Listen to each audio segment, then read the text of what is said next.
दोस्तों, स्वागत है आपका हमारी एक और नई वीडियो में। आज की इस वीडियो में हम लोग एक रोमांटिक ड्रामा मूवी को एक्सप्लेन करने वाले हैं। इस मूवी की शुरुआत में हम लोग एक ऐसी लड़की को देखेंगे जो कि पैसे लेकर लोगों के साथ सोती है, लेकिन एक दिन उसकी मुलाकात एक पुलिस वाले से होती है। वो पुलिस वाला उस लड़की के काम के बारे में जानता है, जिसकी वजह से वो इस लड़की को ब्लैकमेल करके उसका खूब फायदा उठाता है। लेकिन एक दिन यहाँ घूमते हुए उस पुलिस वाले की नजर गाँव की एक और लड़की पर पड़ती है और अब वो उस लड़की के साथ घपाघप करना चाहता है, जिसकी वजह से वो उस लड़की को उठाकर थाने में ले जाता है। इसके बाद वो उस लड़की के साथ यहाँ क्या करता है, ये हम लोग आगे की वीडियो में देखेंगे। तो चलिए इस मूवी को शुरू करते हैं। इस मूवी की शुरुआत में हम लोग नैन्सी को देखते हैं। वो खेतों के बीच में किसी के साथ घपाघप कर रही थी। वहीं पास में उसका चाचा भी बैठा होता है। उसके पास एक डायरी थी और वो उस डायरी में क्लाइंट्स के नाम लिख रहा था। ये देखकर हम लोग समझ सकते हैं कि नैन्सी एक धंधे वाली है और उसका चाचा ही उसके लिए कस्टमर्स लाता है। अपने काम को खत्म करने के बाद ये लोग घर आते हैं। इनके घर को देखकर ऐसा लगता है जैसे ये लोग बहुत ही गरीब हैं। यहीं पर हम लोग नैन्सी की छोटी बहन और उसके अंकल के बेटे रॉकी को देखते हैं। डिनर करने के बाद नैन्सी के अंकल दारू की बोतल लेकर बाहर पीने के लिए बैठ जाते हैं और वो वहीं बैठे बैठे सारे दिन का हिसाब किताब करते हैं। तभी यहाँ पर रॉकी आता है। वो नैन्सी और अपने पिता के काम के बारे में बहुत अच्छी तरह से जानता था। इनके काम में पैसा तो था, लेकिन साथ ही साथ बहुत ही खतरा था, क्योंकि नैन्सी और उसके चाचा को बहुत सारे बदमाशों से डील करनी होती थी। रॉकी इस बात को अच्छे से समझता है, इसलिए वो अपने पिता के पास आकर उन्हें बचाव के लिए एक चाकू देता है।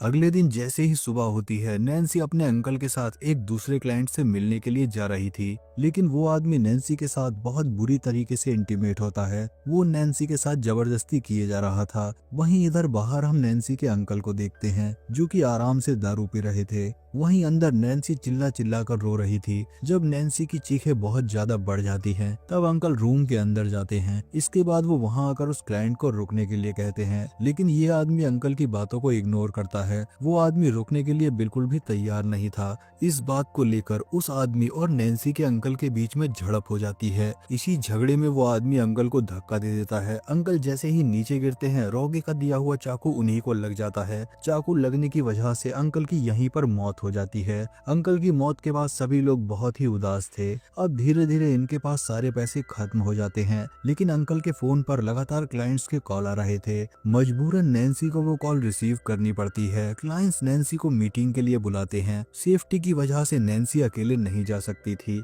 इसलिए रॉकी उसके साथ जाने का फैसला करता है। इसके बाद हम नैन्सी को जंगल में देखते हैं और कोई उसकी गुफा में धमाके कर रहा था। वहीं इधर रॉकी थोड़ी ही दूर बैठकर हिसाब किताब लिख रहा था। सारा दिन मेहनत करने के बाद जब ये लोग अपने घर जा रहे थे, तभी नैन्सी को एक क्लाइंट के बारे में याद आता है, जो कि उसे बहुत सारा पैसा देने वाला था। इसके बाद ये दोनों उस आदमी के पास पहुंचते हैं। ये आदमी उस गांव का सरपंच होता है, जो कि गांव का सबसे अमीर आदमी था, लेकिन उसके साथ एक प्रॉब्लम थी। असल में सरपंच का बेटा गे होता है। वहीं दूसरी ओर सरपंच ये चाहता है कि उसका बेटा एक मर्द बने, और वो अपने बेटे को मर्द बनाने के लिए ही नैन्सी को मीटिंग के लिए बुलाता है। यहाँ पर सरपंच नैन्सी से कहता है कि तुम्हें मेरे बेटे के गे होने वाली बात को राज रखना होगा, जिसके बदले में तुम्हें बहुत सारे पैसे दूंगा। इसके बाद वो सरपंच के बेटे को लेकर कमरे में जाती है, लेकिन यहाँ पर वो नैन्सी के साथ इंटीमेट होने से मना कर देता है। इसके बाद ये लोग एक प्लान बनाते हैं और इस प्लान के मुताबिक नैन्सी जोर जोर से आवाज करने लगती है। नैन्सी की आवाज को सुनकर सरपंच को ऐसा लगता है जैसे कि उसका बेटा मर्द बन गया है। अब वो सरपंच से पैसे लेकर अपने घर में आ जाते हैं। धीरे धीरे नैन्सी की ये बात पूरे गांव में फैल जाती है। इसके बाद इस गांव के सारे लोग नैन्सी के साथ टपाटप करने के लिए आने लगे थे, जिसकी वजह से नैन्सी के पास बहुत सारे पैसे आ गए थे। लेकिन एक दिन पुलिस को उसके धंधे के बारे में पता चल जाता है। इसके बाद वो पुलिस ऑफिसर, जिसका नाम सैमुअल था, वो रॉकी से मिलकर अपना कमीशन फिक्स कर लेता है। साथ ही साथ सैमुअल फ्री में नैन्सी की झील में डुबकी लगाता है। सैमुअल को नैन्सी के साथ इंटीमेट होकर बहुत अच्छा लगता है। इसके बाद वो रॉकी के पास जाकर अपने एक गे कांस्टेबल के साथ उसे इंटीमेट होने का ऑफर देता है। क्योंकि सैमुअल एक पुलिस ऑफिसर था, इसलिए रॉकी को धंधा चलाने के लिए उसकी बातों को मानना पड़ता है। इसके बाद रॉकी मजबूरन कांस्टेबल के साथ इंटीमेट होता है। अब ऐसे ही कई महीने बीत जाते हैं और अब रॉकी भी इस धंधे में आ चुका है। अब वो गांव की औरतों के साथ भी मीटिंग करता है। एक दिन जब रॉकी और नैन्सी अपने घर जा रहे थे, तभी उन्हें रास्ते में सैमुअल मिलता है। यहाँ पर सैमुअल अपना कमीशन लेकर आगे बढ़ता है। इसके बाद हम लोग नैन्सी को देखते देखते हैं उसकी तबीयत काफी खराब होती है। ये देखकर रॉकी दवाई लेने के लिए जाता है। इसी दौरान सैमुअल भी गांव का दौरा कर रहा था। तभी यहाँ वो एक लड़की को देखता है। वो लड़की सैमुअल को काफी पसंद आती है। इसके बाद वो उसका पीछा करने लगता है। उस लड़की का पीछा करते हुए सैमुअल उसके घर तक पहुंच जाता है। वहीं दूसरी ओर हम लोग गे कांस्टेबल को देखते हैं जो कि बहुत नशे में था। इसी बात का फायदा उठाकर रॉकी उसके वॉलेट से सारे पैसे निकाल लेता है। साथ ही साथ वो उसकी महंगी घड़ी भी ले लेता है। कांस्टेबल के चुराए हुए पैसों से रॉकी नैन्सी के लिए दवाइयाँ ले आता है। इन दवाइयों को लेने के बाद नैन्सी की तबीयत में सुधार होने लगता है। यहाँ पर हम लोग ये जानते हैं कि रॉकी ने कांस्टेबल की घड़ी को अब तक बेचा नहीं है, जबकि उसने उस घड़ी को अपने हाथों में ही पहन लिया है। इसलिए रॉकी सैमुअल की नजरों में आ जाता है। रॉकी के हाथ में उस घड़ी को देखने के बाद सैमुअल उसे जेल में डाल देता है। लॉकअप में रॉकी उसी लड़की को देखता है जिस लड़की का पीछा सैमुअल कर रहा था।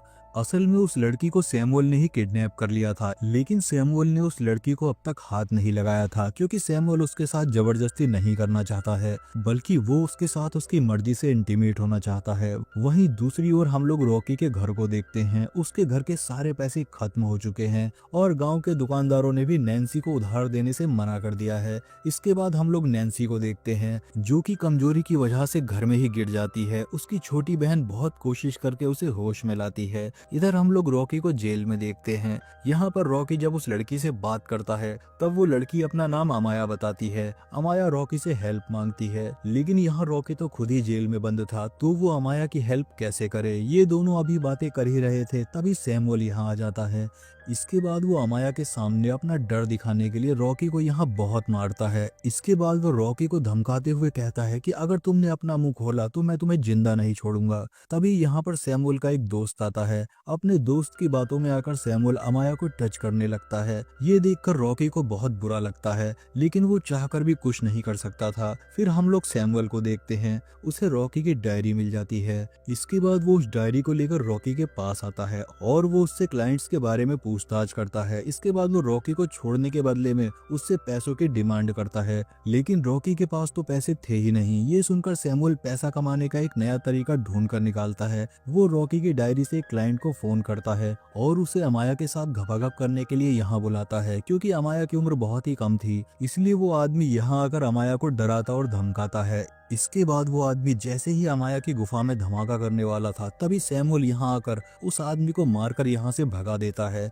ये देखकर रॉकी को ऐसा लगता है जैसे सैमुअल भी थोड़ी बहुत अमाया की चिंता करता है। इसके बाद रॉकी सैमुअल से ये कहता है कि ये काम मैं और नैन्सी कर सकते हैं, लेकिन इसके लिए तुम्हें नैन्सी को यहाँ लाना होगा। ये सुनकर सैमुअल नैन्सी को लाने के लिए पहुंच जाता है, लेकिन नैन्सी को यहाँ लाने के बाद सैमुअल उसे भी जेल में बंद कर देता है। नैन्सी को अभी कुछ भी समझ नहीं आ रहा था कि यहाँ क्या चल रहा है। तब रॉकी नैन्सी को समझाते हुए कहता है कि तुम्हें अमाया को सैमुअल के साथ इंटीमेट होने के लिए मनाना होगा। ऐसा करने पर वो हम दोनों को आजाद कर देगा। ये सुनने के बाद नैन्सी अमाया को अच्छे से तैयार करती है। इसके बाद सैमुअल अमाया को अपने बिस्तर में लेकर जाता है और उसके साथ जबरदस्ती करने लगता है। सैमुअल धीरे धीरे करते हुए पूरा जानवर बन जाता है, जिसकी वजह से अमाया चीखने चिल्लाने लगती है। अमाया के रोने की आवाज को सुनकर नैन्सी बहुत परेशान हो जाती है। जबरदस्ती करने के बाद सैमुअल उसे फिर से जेल में डाल देता है। जैसे ही रात होती है, सैमुअल यहाँ फिर से अमाया के पास पहुँच जाता है ताकि वो फिर से अमाया के मजे ले सके। लेकिन नैन्सी यहाँ सैमुअल को समझाती है। वो सैमुअल से कहती है कि अमाया पहली बार इंटीमेट हुई है,